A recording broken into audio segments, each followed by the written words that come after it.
Hello everyone, welcome to Enlighten Learning. So ये video आपकी part 2 हो जाती है इकोनॉमिक सीरीज़ की, जिसमें आज हम डिस्कस करने वाले हैं डिटर्मिनेंट्स ऑफ डिमांड।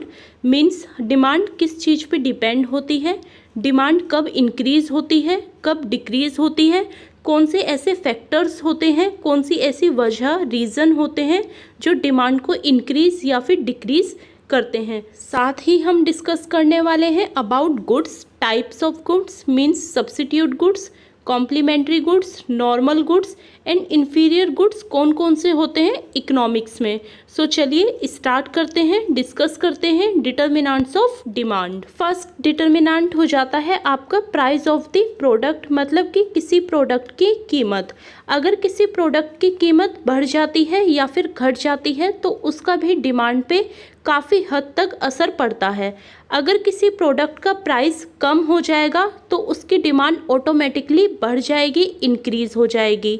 अगर किसी प्रोडक्ट का प्राइस इंक्रीज़ हो जाएगा, बढ़ जाएगा, तो आपकी डिमांड डिक्रीज़ हो जाएगी। यहाँ पे प्राइस और डिमांड दोनों के बीच में नेगेटिव रिलेशन होता है। प्राइस बढ़ेगा तो डिमांड घटेगी, और अगर आपका प्राइस इंक्रीज़ होगा, बढ़ेगा, तो आपकी डिमांड डिक्रीज़ हो जाएगी।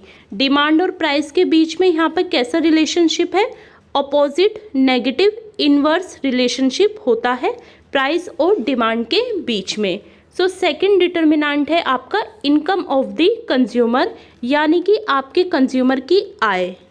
इनकम के डिटर्मिनेंट में हम स्टडी करते हैं इनकम और डिमांड के बीच में रिलेशन। अगर आपकी इनकम इंक्रीज़ हो जाएगी, आपकी इनकम बढ़ जाएगी, तो आपकी डिमांड भी इंक्रीज़ हो जाएगी, बट केवल नॉर्मल गुड्स में। अगर इन्फीरियर गुड में डिमांड है तो वो डिक्रीज़ होगी, इन्फीरियर के साथ नेगेटिव रिलेशन होगा। अब समझते हैं normal good and inferior goods कौन से होते हैं। नॉर्मल गुड्स वो गुड्स होते हैं जिसमें कंज्यूमर की इनकम बढ़ने पर डिमांड भी इंक्रीज़ हो जाती है। मीन्स इनकम एंड डिमांड के बीच में पॉजिटिव रिलेशनशिप होता है, दोनों एक साथ इंक्रीज़ होते हैं, तो वो कहलाता है आपका नॉर्मल गुड्स।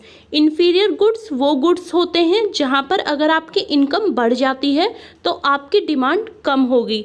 फॉर एग्ज़ाम्पल, मान लीजिए इन्फीरियर गुड्स के केस में जब आपकी इनकम कम थी, जब आप महीने के 10,000 रुपये अर्न करते थे तो आप अपने ऑफिस साइकिल से जाते थे।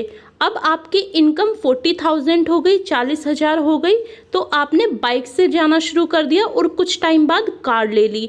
तो आपने क्या किया, इनकम के बढ़ने पर आपकी डिमांड भी यहाँ पे क्या होगी, डिक्रीज़ हो जाएगी उस पर्टिकुलर चीज़ को लेकर जो आपकी पहले थी। अब आपको साइकिल से जाना पसंद नहीं होगा, अगर कोई साइकिल से जाता भी होगा तो आप उसे लो क्लास समझते होंगे। तो आपने इस एग्जाम्पल में देखा कि इन्फीरियर गुड्स के केस में इनकम तो बढ़ी, 10 से 40,000 इनकम तो हो गई, बट साइकिल की डिमांड नहीं बढ़ी, बल्कि वहाँ से स्विच करके वो कंज्यूमर कार या फिर बाइक पर आ गया। इन्फीरियर गुड हर किसी के लिए एक से नहीं होते, हर किसी के लिए अलग अलग होते हैं। किसी पर्सन जिसकी इनकम कम है उसके लिए इन्फीरियर गुड क्या होगा, साइकिल होगी, और जिसकी इनकम बहुत अच्छी है, ज़्यादा है, उसके लिए साइकिल कुछ मायने नहीं रखेगी, उसके लिए इन्फीरियर गुड होगा बाइक या फिर कार। नॉर्मल गुड्स के केस में आपका पॉजिटिव रिलेशन होता है, अगर आपकी इनकम बढ़ेगी तो आपकी डिमांड भी बढ़ेगी। सो हमने इस पॉइंट में देखा कि इनकम के इंक्रीज़ या फिर डिक्रीज़ होने का डिमांड पर इफ़ेक्ट पड़ता है। नॉर्मल गुड्स के केस में अगर आपकी इनकम इंक्रीज़ होगी तो आपकी डिमांड भी इंक्रीज़ होगी। इन्फीरियर गुड्स के केस में अगर आपकी इनकम इंक्रीज़ होगी तो आपकी डिमांड डिक्रीज़ हो जाएगी। सो आपने देखा कि डिमांड पर इफ़ेक्ट डालता है इनकम का बढ़ना या फिर घटना। सो चलिए नेक्स्ट देखते हैं। Next is price of related goods and services. Related goods वो गुड्स होते हैं जिनके एक गुड्स की डिमांड या फिर प्राइस के घटने या फिर बढ़ने का दूसरे गुड्स पे इफ़ेक्ट पड़ता है, उसके प्राइस या फिर डिमांड पे। ये दो प्रकार के होते हैं, first one is complementary and second one is substitute. Complementary goods वो गुड्स होते हैं जो एक के बिना दूसरा अधूरा होता है। मीन्स अगर एक नहीं है तो दूसरे का भी कोई अस्तित्व नहीं होगा। जैसे कि कार और पेट्रोल, अगर कार है और पेट्रोल नहीं है तो कार क्या है, बेकार है। ऐसे ही आपका पेन और इंक, अगर पेन है आपके पास पर पेन में इंक नहीं है तो पेन भी यहाँ पर यूजलेस हो जाता है। तो ऐसे गुड्स को बोलते हैं कॉम्प्लीमेंट्री, मतलब कि जो एक गुड्स दूसरे को पूरा करता है। दूसरा एग्जाम्पल आपके हिसाब से बताती हूँ कि एक बॉय है और उसकी कोई सहेली नहीं है, तो वो क्या है, बेकार है।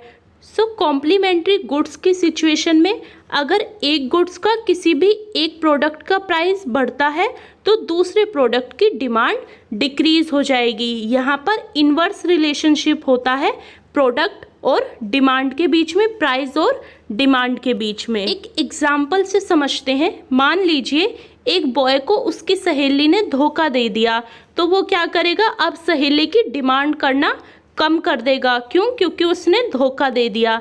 सेकंड एग्जाम्पल इज, अगर आपका पेट्रोल महंगा हो गया, उसकी डिमांड कम हो जाएगी क्योंकि पेट्रोल के प्राइस बढ़ गए, तो डिमांड कार की कम हो जाएगी क्योंकि इतना महंगा पेट्रोल कार में डालना पड़ेगा और तो कार लोग लेंगे ही नहीं, कार को परचेज ही नहीं करेंगे।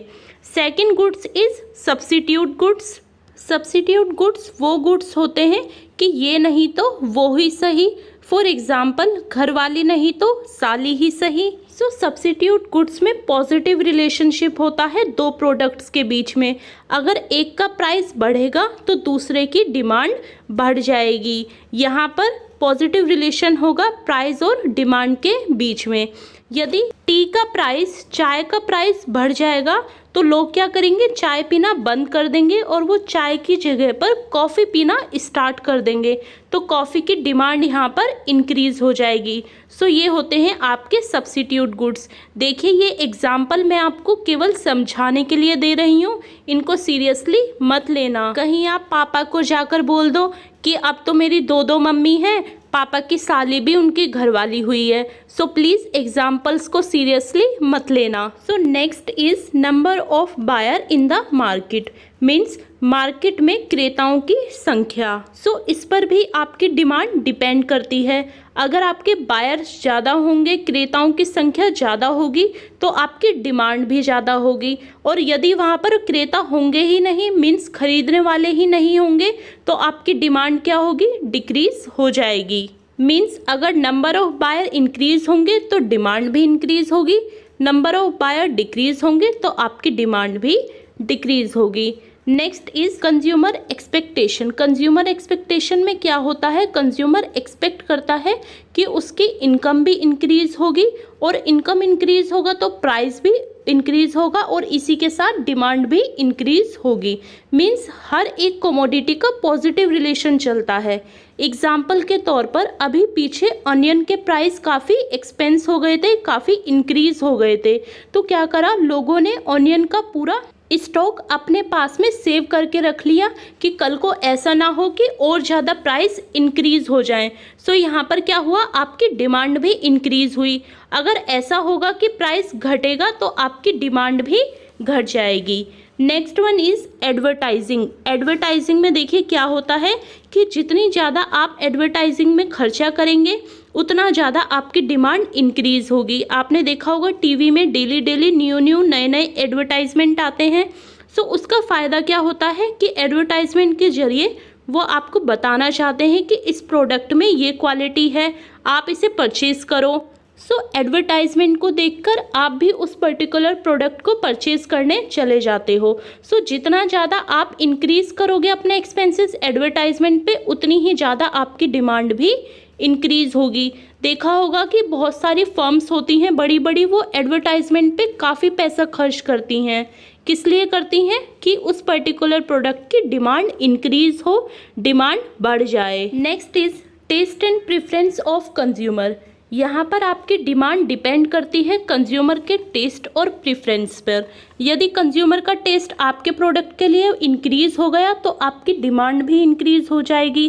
कंज्यूमर आपके प्रोडक्ट को प्रेफरेंस देते हैं, अच्छा समझते हैं, तो उससे भी आपकी डिमांड इंक्रीज़ हो जाएगी। और अगर इसके अपोजिट हो गया, मीन्स कंज्यूमर का टेस्ट चेंज हो गया, अब वो आपके प्रोडक्ट को प्रेफरेंस नहीं देते हैं, तो आपकी डिमांड भी क्या होगी, डिक्रीज़ हो जाएगी।